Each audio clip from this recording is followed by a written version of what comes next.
لە شاری هەولێر بۆ جاری سێیەم کۆنفرانسی نێودەوڵەتی ICET کە تایبەتە بە پەروەردە و فێرکردن بەڕێوەچوو. لە کۆنفرانسەکەدا تیشک خرایە سەر فەراهەمکردنی پەروەردەیەکی پێگەیەنەر و سەرنجڕاکێش بۆ نەوەی پەروەردەکار و نەوەی پەروەردەکراو.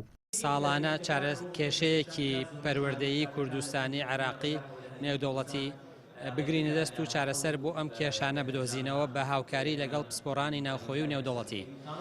و ناونیشانی ئەم ساڵمان یاخود کێشەی ئەم ساڵمان ئەوەیە کە چۆن ئێمەی مامۆستا تەعامل بکەین لەگەڵ ئەو قوتابیانەی کە تەمەنیان لە ناو ساڵانی 95 بۆ 2010 2010 بۆ 2025 واتە نەوەی زێت و نەوەی ئەلفان.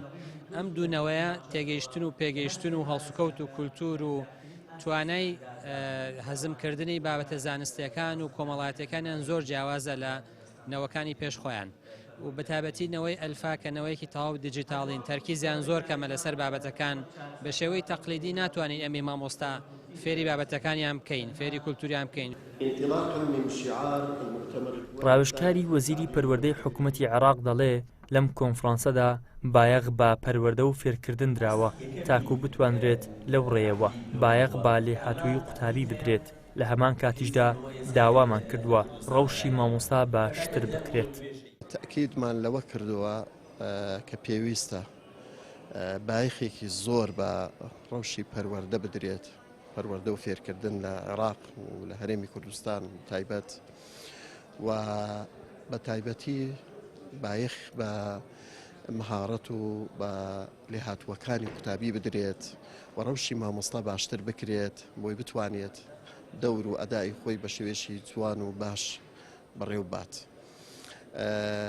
ئامانج لەم کۆنفرانسە ئەوە بوو کە چۆن بە چ شێوازێک و بە چ وەسیلەیەک بتوانین قوتابی زیاتر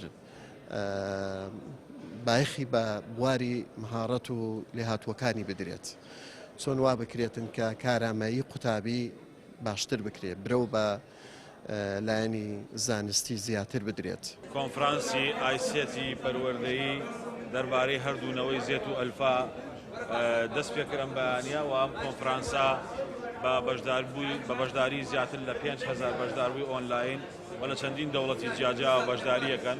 مانگی سێم کۆنفرانسا لە لەندەن ئەنجامدرا لە بەریتانیا و ئەمەش کۆنفرانسێکی تەکمیلیە سەبارەت بە هەمان پرس بۆ قسەکردن لەسەر نەوەی زێت و ئەلفا لە بواری پەروەردە. ئەم کۆنفرانسا بۆ ماوەی 2 ڕۆژ بەردەوام دەبێت. 46 پسپۆڕ لە ناوەخۆی کوردستان و وڵاتانی دەرەوە سیمیناری تایبەت پێشکەش دەکەن. ئیدریس محەممەد کەناڵی ئاسمانی پەیام هەولێر.